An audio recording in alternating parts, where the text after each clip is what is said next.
ये वीडियो में हम बेसिकली दिखाने वाले हैं कि एक ऐसा म्यूचुअल फंड स्कीम है जिस पे टैक्स बहुत कम लगता है, और दूसरा फिक्स डिपॉजिट में अगर आप इन्वेस्ट करेंगे तो उसमें कैसा टैक्स होता है। ये बेसिकली डिपेंड करता है आपके सालाना इनकम पे, मतलब क्या आप 5 लाख से ज़्यादा इनकम कर रहे हैं, 10 लाख से ज़्यादा कर रहे हैं, तो उस रेंज का इनकम अगर आपके पास है तो ये वीडियो आपके लिए है। तो आइए देखते हैं कि कैसे होता है। इसमें हमने 4 फंड्स रैंडमली लिए हैं, Aditya Birla, Edelweiss, IDFC and Nippon India. तो ये जो फंड्स लिए हैं सबका नाम है आर्बिट्राज फंड, मतलब आर्बिट्राज अपॉर्चुनिटीज़ करके एक चीज़ होता है जिसमें इन लोगों ने इन्वेस्ट किया है। जो भी फंड हम, अगर ये आर्बिट्राज निपॉन का ही ले लीजिए या एडलवाइज का, इसमें अगर हमने खरीदारी की तो ये हमारा पैसा जाके आर्बिट्राज अपॉर्चुनिटीज़ में ही डालेंगे। तो आर्बिट्राज अपॉर्चुनिटीज़ के लिए आर्बिट्राज क्या है उसके लिए हम एक अलग वीडियो बनाएंगे जो आपको सेंड किया जाएगा। फिलहाल हम जानते हैं टैक्स के बारे में इस वीडियो में। तो ये शॉर्ट टर्म इन्वेस्टमेंट्स होते हैं इसमें। तो ले लीजिए हमने 2 साल का ये रोलिंग रिटर्न लिया और ये स्टार्ट डेट लिया 5/10/2016, 4 इयर्स का लिया है। अभी ये रोलिंग रिटर्न क्या होता है इस ग्राफ के जरिए हम आइए देख लेते हैं। पहला जो इसमें पॉइंट होगा वो हमने स्टार्टिंग पॉइंट कहाँ लिया है, 5/10/2016। तो 5/10/2018 का पहला डॉट होगा यहाँ पे, और ये 4 फंड्स हैं तो चारों फंड्स का जो भी रिटर्न आया है 6% के आजू बाजू, तो इसमें उसको प्लॉट किया है एग्जैक्टली। नेक्स्ट जो डॉट है वो एक दिन और आगे जाएगा, जैसे ये 5/10/2016 हुआ था स्टार्टिंग पॉइंट, नेक्स्ट का होगा 6/10/2016 और एंडिंग होगा 6/10/2018। तो ऐसे एक एक दिन बढ़ेगा इसमें ग्राफ में और डॉट्स प्लॉट किए जाएंगे। डॉट्स कौन से हैं, जो वो 2 साल पीरियड में उस पर्टिकुलर फंड का रिटर्न रहा है। तो ऐसे जा के ये लास्ट डॉट कहाँ पे ख़त्म हुआ है, 6 अक्टूबर 2018 टू 5 अक्टूबर 2020। तो ऐसे सारे डॉट्स यहाँ पे हम विजुअली हम देख सकते हैं कि जो भी रिटर्न्स हुए हैं 6% के अगल बगल में रहे हैं, कभी थोड़ा ज़्यादा हुए हैं 7 के आसपास गया है या 6.5 के आसपास ही गया है, ज़्यादा ऊपर नहीं गया है, और कम से कम आया है अराउंड 5.4 5.5 ऐसे आया है। तो इसको एग्जैक्टली हम इस डेटा को क्रंच करके देखते हैं कि इस टेबुलर फॉर्मेट में इसको हम पेश करते हैं। तो इसमें क्या दिया है, एक एवरेज है, मीडियन है, मैक्सिमम, मिनिमम। तो हमारे लिए 2 एक्चुअली ज़्यादा फ़ायदेमंद चीज़ें हैं। मिनिमम देखेंगे तो हमको पता चलेगा वर्स्ट केस में हमारे पास कैसा रिटर्न्स आया है। तो वर्स्ट केस में देखिए सबसे कम तो आया है, ले लीजिए IDFC आर्बिट्राज 5.17। किस पॉइंट पे आया है, लगभग इसी पॉइंट में, जो ग्राफ्स नीचे आ रहे हैं थोड़ा, तो इसी पॉइंट पे आया है। और सबसे मिनिमम में भी सबसे ज़्यादा आया है एडलवाइज का 5.54।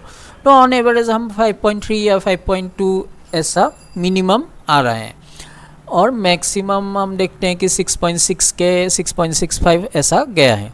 तो मैक्सिमम को छोड़ के हमारे पास हम लेते हैं मिनिमम और मोस्टली लेते हैं मीडियन। मीडियन का मतलब है कि यहाँ पे मैक्सिमम डॉट्स, ठीक है, मैक्सिमम डॉट्स जहाँ पे फॉल हुए हैं वो उसको बोलते हैं मीडियन।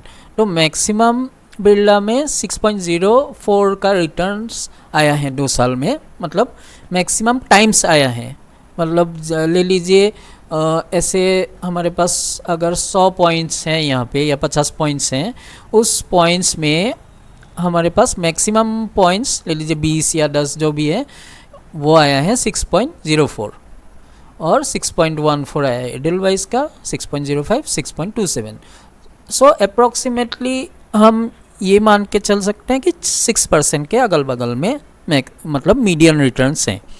मतलब मैक्सिमम लोगों को, अगर हर पॉइंट में एक इंसान ने इन्वेस्ट किया है, एक बंदे ने इन्वेस्ट किया है, तो मैक्सिमम बंदों को आया होगा 6 के ऊपर, और कुछ बहुत ही कम लोगों को ये रिटर्न आया है।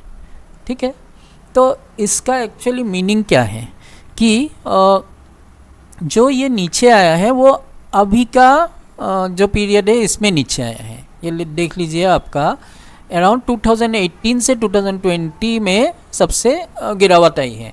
वो किस लिए आप देख रहे हैं कि इंटरेस्ट रेट कैसे अभी है, वो हम आइए देखते हैं कहाँ से। एक एक्सिस म्यूचुअल फंड का हम एक्सिस बैंक का हम एफडी रेट्स निकाल लेते हैं और उसमें देखेंगे कि आज के डेट में कितना फिक्स डिपॉजिट का रेट है। सो ये आ गया हमारा इंटरेस्ट रेट एक्सिस बैंक का। तो एक्सिस बैंक के वेबसाइट से हम देखेंगे, ये 23 सितंबर को ये चेंज आया है इस पर। तो ये आप कभी भी देखेंगे फिक्स डिपॉजिट देखने में तो ऐसा लगता है कि हमको फिक्स मतलब उस टेन्योर के लिए, ये इम्पोर्टेंट है, ध्यान रखिए कि उस पर्टिकुलर पीरियड के लिए ही आपको वो इंटरेस्ट फिक्स्ड होगा। लेकिन उसमें ध्यान रखिए कि अगर रेट बढ़ गया तो आपको रेट बढ़ा के वो लोग नहीं देंगे। अगर आपने 6% पे लिया है और रेट हो गया 7%, तो आपको उतने पीरियड के लिए आपने एफडी किया है, अगर उसको तोड़ेंगे नहीं, फिर से नहीं डालेंगे, तो आपको 6% ही मिलेगा, ना कि 7%।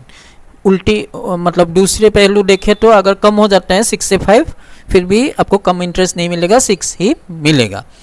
बट वो पीरियड के लिए आपने अगर 1 साल के लिए ये एफडी किया है और लेट्स से आपने 6% पे किया है और आज के डेट में आप गए, आज के डेट का अगर 5.15% है तो आपको वही रेट मिलेगा, ठीक है। तो उसको बोलते हैं री इन्वेस्टमेंट, जब मतलब रिस्क, मतलब आप जाएंगे जब फिर दोबारा एफडी को रिन्यू करने के लिए, उस टाइम का जो रेट है वही मिलेगा। मतलब एफडी में भी ऊपर नीचे होता रहता है रेट, ठीक है। तो इसको हम क्लिक करके देख लेते हैं। तो ये आ गया हमारा रेट और इसको मैं थोड़ा बड़ा कर देता हूँ। हाँ, तो ये 2 करोड़ के कम में है। ऑफ कोर्स बहुत कम लोग 2 करोड़ से ऊपर एफडी करेंगे। तो इसमें हम देख लेते 1 साल का एफडी रेट 5.15, जैसे मैंने बोला ये बहुत गिर गया है। और अगर 2 साल का देखते हैं अप्रोक्सीमेटली 2 इयर्स का 5.40, that is one of the highest. तो अगर 5 साल से अधिक करेंगे तो 5.5। ओके, तो चलिए इस इंफॉर्मेशन को थोड़ा सा कैलकुलेशन कर ले। मैंने पहले ही बना के रखा है ताकि आपको कोई असुविधा ना हो। तो पहले बात करते हैं एफडी रेट की। किसी ने किया 5.15% 1 साल के लिए, किसी ने किया 5.4। अगर हम 2 साल का कंपैरिजन करना चाहे तो 5.4 को ही लेते हैं। आपका टैक्स रेट होता है 20%, दैट मीन्स आपका इनकम है 5 लाख से ज़्यादा 10 लाख से कम, तो आप 20% टैक्स अपने इंटरेस्ट पे देना पड़ेगा। टैक्स का इम्पैक्ट क्या होगा, 5.4 इंटू 20%, मतलब 1.08% आपका एक्चुअल टैक्स में जाएगा। तो क्या करेंगे, 5.4 से ये 1.08 को माइनस कर देंगे, मतलब सब्सट्रैक्ट करेंगे। और नेट रिटर्न आफ्टर टैक्स, मतलब टैक्स के बाद जो आपका एफडी रेट आपको मिलेगा, रेट है ये, ठीक है, अमाउंट नहीं है, 4.32।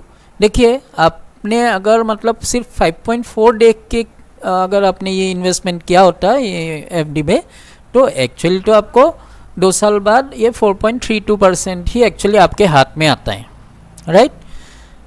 बाय चांस अगर आपका इनकम ज़्यादा है, 10 लाख से ज़्यादा है, तो क्या होगा, आपको 30% टैक्स भरना पड़ता है। तो if you are paying 30% tax, तो क्या इम्पैक्ट होता है, tax impact 30% into 5.4 equal to 1.62। तो 1.62 को हमको 5.4 से सब्सट्रैक्ट करना होगा, उससे घटाना होगा। तो घटाने के बाद नेट रिटर्न आफ्टर टैक्स, मतलब ये सिर्फ मतलब ये आपके हाथ में कितना एक्चुअली रेट ऑफ इंटरेस्ट आएगा, 3.78 ओनली, अगर आपका इनकम 30% से ज़्यादा है। तो 3.78 ऑलमोस्ट कोई बैंक का सेविंग्स अकाउंट में जो देते हैं लगभग उतना है, राइट। अभी आते हैं जो हमने म्यूचुअल फंड का देखा था उसमें कैसे कैलकुलेशन होगा। मान लीजिए हमने 10 लाख रुपए इन्वेस्ट किए थे 2 साल के लिए, रेट ऑफ रिटर्न सेम ले लेते हैं जितना हमारा एफडी का रिटर्न 2 साल के लिए है, 5.4%। अभी हमारा गेन अप्रॉक्सीमेटली, हमने कंपाउंडिंग नहीं किया है, ले लीजिए 1,08,000 का हमको गेन हो गया 10 लाख पे एट 5.4%। कैसे किया हमने, 5.4% इंटू 10 लाख मल्टीप्लाई कर दिया तो ये मिल गया। अभी टोटल ये हो गया हमारा कैपिटल प्लस गेंस। अभी टैक्सेबल गेंस, ये बहुत ध्यान रखिएगा, टैक्सेबल गेंस सिर्फ 8,000 हुआ, होना तो चाहिए था पूरा पूरा पे। जैसे अगर ये हमारा फिक्स डिपॉजिट का इंटरेस्ट होता 10 लाख पे, तो ये पूरे 1,08,000 पे ही टैक्स लगता। लेकिन इस पे जो म्यूचुअल फंड का इक्विटी रिलेटेड स्कीम्स होता है, इक्विटी फंड्स, उसमें ये क्यों 8,000 आया? ये किस लिए आया? क्योंकि 1 लाख तक, मतलब हर फाइनेंशियल ईयर में 1 लाख तक गेन पे कोई टैक्स नहीं लगता। तो ये ध्यान रखिए। तो क्या हो गया, अल्टीमेटली बहुत कम रुपए पे आपको टैक्स लगेगा 8,000। अभी रेट ऑफ टैक्स उस पर सिर्फ 10% होता है। जो 1 साल से ज़्यादा होल्डिंग होता है और 1 लाख गेन से ज़्यादा होता है, उस पर क्या होता है, सिर्फ 10% टैक्स होता है। तो मतलब टैक्स अमाउंट हो गया 800 रुपये। अभी देखिए, अगर ये मतलब ये पूरे इस पे लगता, ठीक है, मैं अभी कैलकुलेट करके दिखा देता हूँ। अगर 20% भी होता आपका टैक्स स्लैब और पूरे अमाउंट पे आपको 1,08,000 पे लगता, मैं इसको हटा के यहाँ पे लगा देता हूँ, राइट। और मैं अभी इसको कैलकुलेट करके दिखा देता हूँ सामने ही। 1,08,000 मल्टीप्लाइड बाय 20%। अगर ये एफडी होता तो आपका कितना इंटरेस्ट लगता, टैक्स लगता, तो 21,600 रुपये, 21,600 would have been the tax. ये इतना टैक्स आपको लगता अगर 20% टैक्स ब्रैकेट में होते। और अभी कितना लग रहा है म्यूचुअल फंड में? सिर्फ 800 रुपये, मतलब ऑलमोस्ट 20,000 का difference with same rate of return, ठीक है।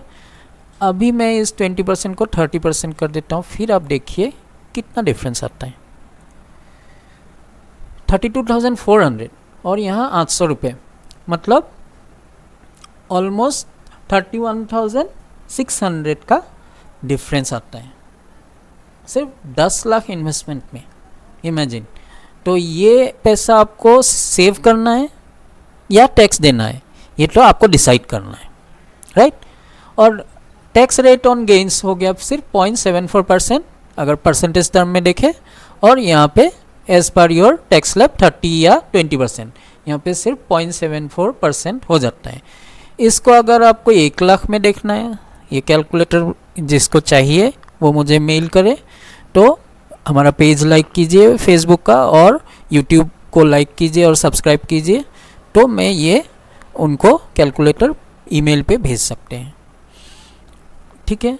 तो सॉरी, ये कुछ हमने गलत कहीं पे ये किया, 1 सेकेंड। हाँ, तो आपका ये 0.74% सिर्फ टैक्स पे इंसिडेंस होता है, राइट। तो ये 10 लाख पे ये आता है। अगर आपको ये वीडियो पसंद आया तो आप हमें उम्मीद है कि आप ज़रूर एक अच्छा डिसीजन लेंगे और अपने टैक्स को सेव करने के लिए और अच्छा रिटर्न्स लेने के लिए हमारे साथ इन्वेस्टमेंट ज़रूर करेंगे। Thank you.